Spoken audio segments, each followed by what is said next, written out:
यदि सूर्य तीसरे स्थान में स्थित है तो ऐसे अवस्था में 9वें भाव में यदि कोई ग्रह स्थित हो तब ये सूर्य का वेद करेंगे। जब सूर्य शुभ गोचर करेंगे तो हमें जो शुभ परिणाम प्राप्त होना था अब हमें शुभ परिणाम में उसकी कमी हो जाएगी। नमस्कार, हम लोगों ने पिछले अध्याय में ग्रहों के शुभ तथा अशुभ गोचर की व्याख्या देखी थी, अर्थात कौन कौन से ग्रह कौन कौन से स्थानों में स्थित होने से शुभ गोचर कहे गए हैं और किन किन स्थानों में स्थित होने से अशुभ गोचर कहे गए हैं, इस पर हम लोगों ने चर्चा की थी।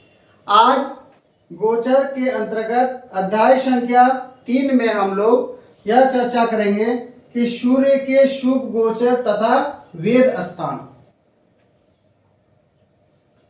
हम लोगों ने पिछले अध्याय में जो नियम को पढ़ा कि सूर्य से लेकर राहु केतु तक किन किन स्थानों पर शुभ गोचर कहे गए हैं और किन स्थानों पर अशुभ गोचर कहे गए हैं, यह एक नियम था। आज हम लोग उसी नियम के कुछ अपवाद को हम लोग देखेंगे कि सूर्य किन किन स्थानों पर शुभ गोचर होते हैं और किन स्थानों पर उनका वेद का स्थान होता है। इसे समझने के पहले सबसे पहले हम लोग समझेंगे वेद किसे कहते हैं।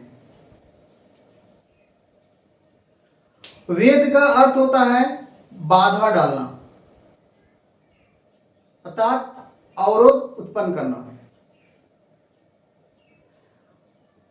सूर्य के शुभ गोचर में वेद का स्थान, यहां पर हम लोग वेद का क्या अर्थ समझेंगे। यहां पर हम लोग वेद का अर्थ समझेंगे कि जब सूर्य गोचर में शुभ गोचर करता हो तो उस समय सूर्य से संबंधित जो फल हमें प्राप्त होंगे वो अच्छे फल प्राप्त होंगे।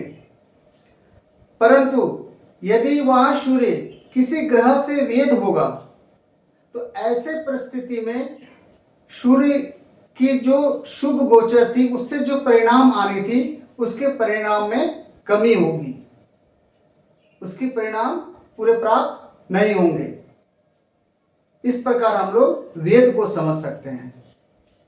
दूसरा होता है वेद स्थान। वेद स्थान किसे कहते हैं? वेद स्थान उस स्थान को कहते हैं जिस स्थान पर बैठकर ग्रह क्या करता है, सूर्य के शुभ गोचर को वेद करता हो, उसको कहते हैं हम लोग वेद स्थान। यहां देखिए चार्ट पे कि शुभ गोचर स्थान अर्थात सूर्य किन किन स्थानों से शुभ गोचर करते हैं। सूर्य तीसरे, छठे, 10वें और 11वें भाव से शुभ गोचर करते हैं, जिसे हम लोग विस्तार पूर्वक पिछले ही अध्याय में समझ लिया है। परंतु इसमें एक नई चीज है वेद स्थान, अर्थात सूर्य के गोचर को, शुभ गोचर को वेद किन किन स्थानों से ग्रह करते हैं। तो वेद स्थान कौन कौन से हो गए? 9th भाव, 12th, 4th और 5th भाव। इन स्थानों में यदि ग्रह स्थित हो तो ये सूर्य को वेद करते हैं। अर्थात यदि सूर्य तीसरे स्थान में स्थित हो, यदि सूर्य तीसरे स्थान में स्थित है तो ऐसे अवस्था में 9वें भाव में यदि कोई ग्रह स्थित हो तब ये सूर्य का वेद करेंगे। और जब वेद करेंगे तो सूर्य के जो शुभ गोचर का जो परिणाम प्राप्त होना था वो प्राप्त हमें नहीं होंगे। इस प्रकार हम लोग वेद का रिजल्ट को समझेंगे। उसी तरह छठे भाव में यदि सूर्य स्थित हो तो छठे भाव में सूर्य क्या होता है? शुभ गोचर करता है छठे स्थान से। यदि छठे स्थान में सूर्य स्थित हो तो 12वें स्थान में यदि कोई ग्रह स्थित हो तो ऐसी स्थिति में यह ग्रह सूर्य के शुभ गोचर को वेद करेगा। सूर्य यदि 10वें स्थान में स्थित हो तो ऐसे स्थिति में उसके चौथे स्थान पे यदि कोई ग्रह स्थित है तो सूर्य को वेद कहेंगे कि सूर्य को वेद करेगा। यदि सूर्य 11th हाउस में स्थित हो अर्थात 11वें भाव में यदि स्थित हो और कोई भी ग्रह यदि 5वें स्थान में स्थित हो तो हम लोग कहेंगे कि वह उसका भेद करेगा। आइए इसे एक उदाहरण कुंडली से हम लोग समझने का प्रयास करते हैं। ये मान लेते हैं कि ये जन्मकालीन चंद्रमा यहाँ स्थित है, तो एक हम लोग चंद्र कुंडली का निर्माण कर लेंगे। मान लिया है कि ये लग्न है। अब इसके बाद पहला क्या है, शुभ गोचर स्थान, तीसरा स्थान। यदि सूर्य तीसरा स्थान पे स्थित हो, सूर्य कहाँ स्थित हो, तीसरे स्थान पे स्थित हो, तो उसका तीसरे स्थान में स्थित होगा तो वेद स्थान क्या है उसका, नवा भाव, ये उसके लिए हो जाएगा वेद स्थान।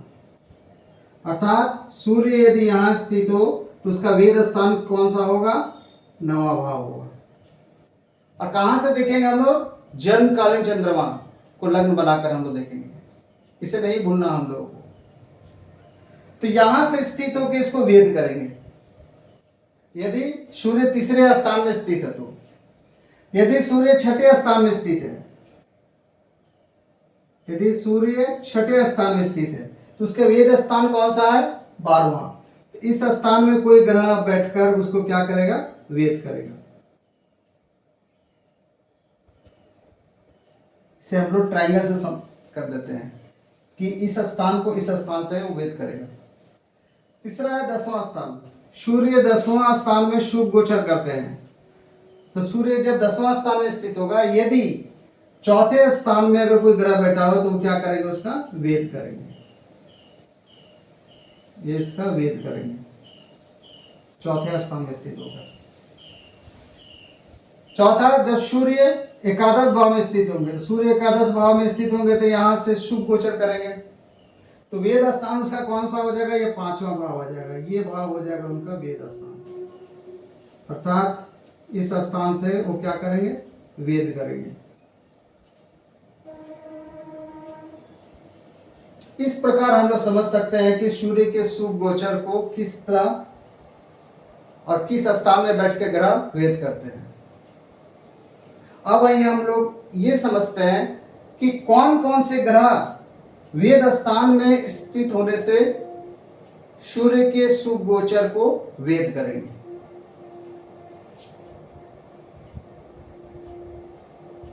वेद करने वाले ग्रह कौन कौन से हैं, चंद्रमा,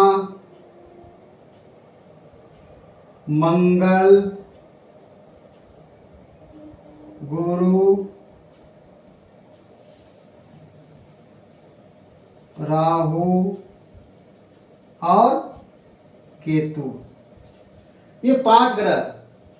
यदि इस स्थान में ये 5 ग्रह स्थित हो जाए, यदि सूर्य मान लेते हैं कि तीसरे स्थान में स्थित हो और इनमें से कोई भी ग्रह चंद्रमा, मंगल, गुरु, राहु या केतु यहाँ स्थित हो, तो हम लोग कहेंगे कि ये सूर्य का जो शुभ गोचर है वह वेद हुआ है। तो जब सूर्य शुभ गोचर करेंगे तो हमें जो शुभ परिणाम प्राप्त होना था, अब हमें शुभ परिणाम में उसकी कमी हो जाएगी। वेद का यह रिजल्ट हमें समझना है इस प्रकार। तो कौन कौन से ग्रह स्थित होने से होंगे, सूर्य, मंगल, गुरु, राहु और केतु, सभी वेद स्थान पर यदि ये सब ग्रह स्थित हो तो। अब इसमें कौन कौन सा ग्रह छूटा हुआ है, शनि, बुध और शुक्र। यदि वेद स्थान में शनि स्थित होता है तो ये वेद स्थान में यदि शनि स्थित होगा तब सूर्य का शुभ गोचर ही मानेंगे हम लोग, इसका वेद नहीं मानेंगे। क्यों? क्योंकि सूर्य और शनि के बीच में पिता और पुत्र का संबंध है। पिता कभी पुत्र का वेद या पुत्र कभी पिता का वेद कभी नहीं करता है। इस कारण से इन वेद स्थानों पे यदि शनि स्थित हो, यहाँ हो, यहाँ हो, चाहे यहाँ हो, चाहे यहाँ हो, तो हम लोग सूर्य के गोचर को शुभ गोचर के रूप में ही लेंगे, उसके परिणाम को शुभ ही मानेंगे।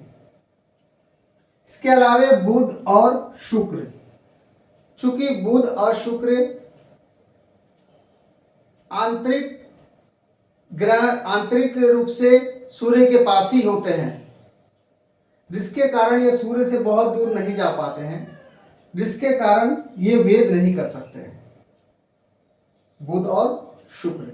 क्योंकि ये सूर्य से बहुत दूरी पे नहीं जा सकते हैं, ये आंतरिक युति करने वाले ग्रह होते हैं, जिसके कारण ये वेद नहीं कर सकते हैं। क्योंकि इसके यहाँ से वेद अगर माने तो यहाँ बैठे हैं सूर्य और यहाँ वेद करते 180 डिग्री दूर आ ही नहीं सकते हैं बोधर्श, जिसके कारण इसे बाहर रखा गया है। तो हम लोगों ने देखा कि किस प्रकार सूर्य के शुभ गोचर को वेद स्थान में कोई ग्रह का स्थित हो तो किस प्रकार उसको वेद करते हैं। आइए इसे हम लोग एक उदाहरण कुंडली के माध्यम से भी समझने का प्रयास करेंगे। यह कुंडली हमने पिछले क्लास में भी लगाया था। इसके डेट ऑफ बर्थ है 10/8/1989, टाइम हो गया 12:30 PM, प्लेस हो गया मेरठ यूपी। तुला लग्न की पत्रिका है और ये हो गया गोचर कुंडली। ये गोचर कुंडली आज का है 21/4/2024 सुबह के 10 बजे, प्लेस हो गया मेरठ। ये गोचर कुंडली हो गया, ये लग्न कुंडली हो गया। अब हम लोग यहाँ पर एक चंद्र कुंडली पहले सबसे बनाएंगे। तो चंद्र कुंडली बनाने के लिए लग्न कुंडली के हम लोग देखेंगे चंद्रमा कहाँ स्थित है। लग्न कुंडली में चंद्रमा 8वें नंबर राशि पे स्थित है, अर्थात वृश्चिक राशि पे स्थित है। इसका लग्न हम लोग बना लेंगे सबसे पहले। 8, 9, 10, 11, 12, 1, 2, 3, 4, 5, 6, 7। हम लोग एक चंद्र कुंडली का निर्माण कर लिए। इसके बाद गोचर में जो ग्रह जिन राशि में स्थित है उसी राशि में हम लोग उस ग्रह को यहाँ स्थित कर देते हैं। सबसे पहले चंद्रमा और केतु कौन सा राशि में से 6 नंबर राशि, तो 6 नंबर राशि हुआ तो यहाँ हम लोग क्या करेंगे, चंद्रमा और केतु को स्थित कर देंगे। उसके बाद 11 नंबर राशि में मंगल और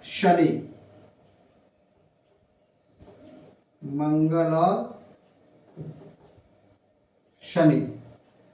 इसके बाद मीन राशि में कौन कौन स्थित है, शुक्र, बुध और राहु। शुक्र, बुध और राहु। इसके बाद मेष राशि में कौन कौन स्थित है, सूर्य और गुरु।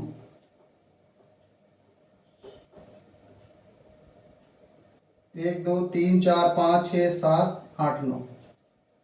तो यह हमारा एक गोचर कुंडली बन गया चंद्र लग्न से, जन्मकालीन चंद्र लग्न से। अब यहाँ हम लोग देखना चाहेंगे कि सूर्य कहाँ से गोचर कर रहा है, क्या शुभ गोचर कर रहा है या अशुभ गोचर कर रहा है। तो सूर्य कहाँ स्थित है, मेष राशि में स्थित है।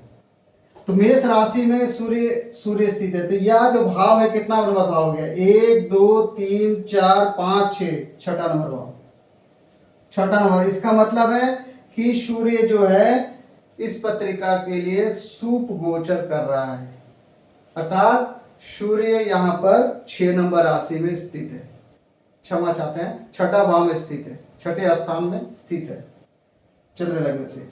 तो ये शुभ गोचर कर रहा है। अब इनका वेद देखेंगे तो छठा नंबर में स्थित होने से 12वां नंबर में कौन कौन से ग्रह स्थित है। तो इसका 12वां भाव ये हो गया, 12वां भाव खाली है, कोई भी ग्रह इसमें स्थित नहीं है।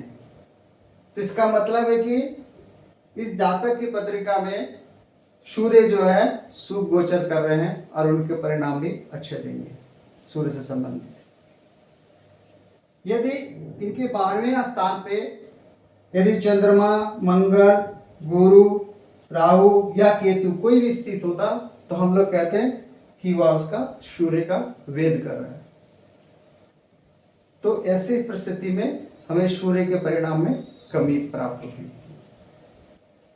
इस प्रकार हम लोग सूर्य के शुभ गोचर तथा वेद स्थानों को समझ सकते हैं, उनके परिणामों को समझ सकते हैं।